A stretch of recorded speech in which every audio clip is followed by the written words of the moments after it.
Ito na po yung tanim ko pong ampalaya po at sitaw dito sa harap po ng aming front gardening po.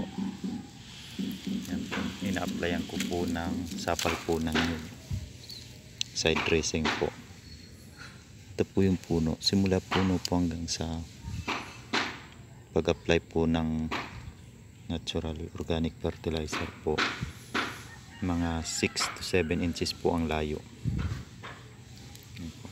Apply ng sapal po ng nyug bilang source of potassium po. Makakatulong po siyang mapadami po ang bunga ng ating tanim pong namumunga po tulad ng ampalaya, sitaw. Sinide dressing ko po. So, may mga bunga na po ang tanim ko pong ampalaya. Ito po ay mga balutin po.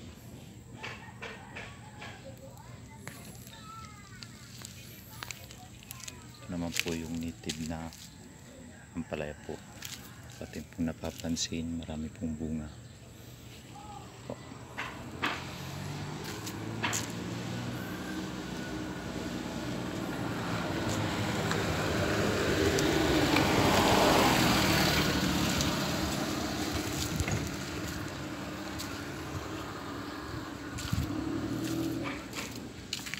Ito naman po ay sitaw po.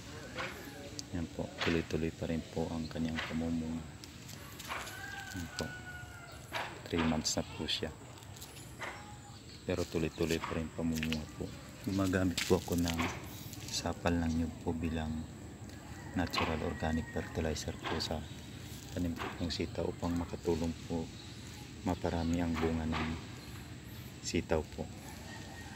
Yan po ang ginagawa kong natural source of potassium po.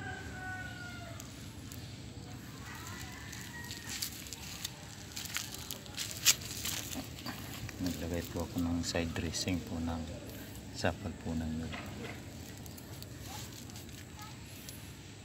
Tuloy-tuloy pa rin ang kanyang pamumulaklak kahit 3 months na po.